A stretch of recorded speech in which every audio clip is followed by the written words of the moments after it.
Hi guys, Sean here from DigiDirect, and today we're going to be talking about a new camera that's coming out that's been hugely anticipated, and that's the Canon 5D Mark IV. So just a quick background as to why this is such a big deal. The Canon 5D Mark III is a huge camera. It's just the bread and butter of many pros and enthusiasts alike. And it's been out for quite a while. It was released in early 2012, so it's been 4 years since the release of the Mark III and now the Mark IV. So people have been waiting. I'm not going to say they've been waiting patiently, but they've been waiting for a long time. So let's take a look at the Canon 5D Mark IV. Okay, let's start with a quick look at the physical design of the body. It's not much different than the Mark III, but that's fine because the Mark III was a very solidly designed body. So the Mark IV is rugged, it'll take a beating, it's weather sealed, it's got a nice big grip, it's a solid feeling camera.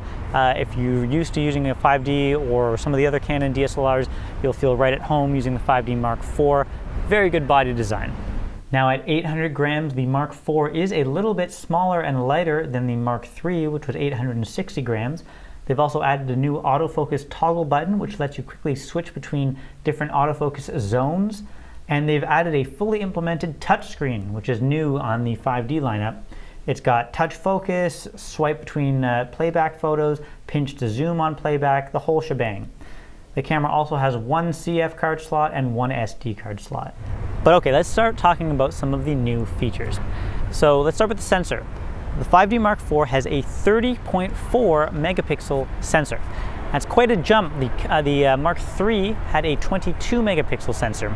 So they've increased it by 8 megapixels, which for Canon is a fairly significant jump. Usually their sensor resolution increases are a little bit more subtle, but that puts the 5D Mark IV in a really nice kind of sweet spot of sensor resolution. It's a very high resolution sensor. It's going to give you a lot of detail, allow you to crop in a lot on your photos or blow them up very large for large prints, but it's not so big that the file sizes are going to be unmanageably large. They're not going to slow down your computer or clog up your hard drives too badly, but they still give you pretty much all the resolution you'll probably need. And the photos that come out of here with that new sensor look great. Very crisp, very sharp, tons of detail, a lot of flexibility to crop and resize, and like I said, blow up. So very, very good sensor resolution on the Mark IV. So next, looking at autofocus performance, they've made some strong improvements here. So there's 61 autofocus points, which is the same as there was in the Mark III, but they've made significant improvements to the performance of these autofocus points. So basically, it has basically the same autofocus system as the Canon 1DX Mark II, which is a camera Canon came out with recently. It's their absolute top-of-the-line, pro-level DSLR. That autofocus system makes its way into the 5D Mark IV. So the autofocus is faster, it's more accurate, it's better in low light, which I'll touch on in just a sec here. But they've really made a lot of improvements here in the autofocus. So for any kind of action, sports, you got kids running around, anything with a lot of movement, the autofocus is really not going to let you down here. Now, I mentioned autofocus low light performance. That's another thing that it inherits from the 1DX Mark II. It can autofocus accurately at up to -3 EV or exposure values, which basically means it can autofocus at basically 3 stops underexposed. That was a new feature in the 1DX Mark II, makes its way into the 5D Mark IV. That means that if you're in indoor environments or concerts or nighttime, anywhere where there's not a lot of light but you've got some movement going on, the autofocus system is going to be able to perform well in those low light conditions. And speaking of low light, the 5D Mark IV has excellent low light performance. Canon has improved their algorithms, which means that you get better low light performance at the same ISO ratings than you did on the Mark III, and the Mark III was already no slouch at low light. Now they've also bumped up the processors in the 5D Mark IV. Now they've got one Digic 6 Plus processor and a Digic 6 processor. So these are some of the newest, latest and greatest Canon processors, and they're basically going to speed up the operation of the whole camera. So the more processing power you have in the camera, the more it can process photos, the better the autofocus system can be. And it really needs that because it's got that bump in sensor resolution. You're capturing a lot more data when you're using the Mark IV, so you need those faster processors to keep up with that, and they do a very good job at doing this. Now, speaking of high frame rate, they have increased that a little bit as well. The 5D Mark IV can shoot it up to 7 frames per second. The Mark III could do 6 frames per second. So now we touch on a feature that's very near and dear to my heart as a videographer, and that's 4K video. The Canon 5D Mark IV has 4K video at up to 30 frames per second. Now this is something that videographers have been wanting in this camera for a long time. Canon has delivered. That's excellent. The 4K video is crisp, it's sharp, super detailed, a lot of resolution obviously. So it's really going to be useful whether you're delivering straight in 4K, which is going to be more and more common as more 4K monitors and 4K televisions come out. But even if you're only delivering in 1080p, it's more useful to shoot in 4K.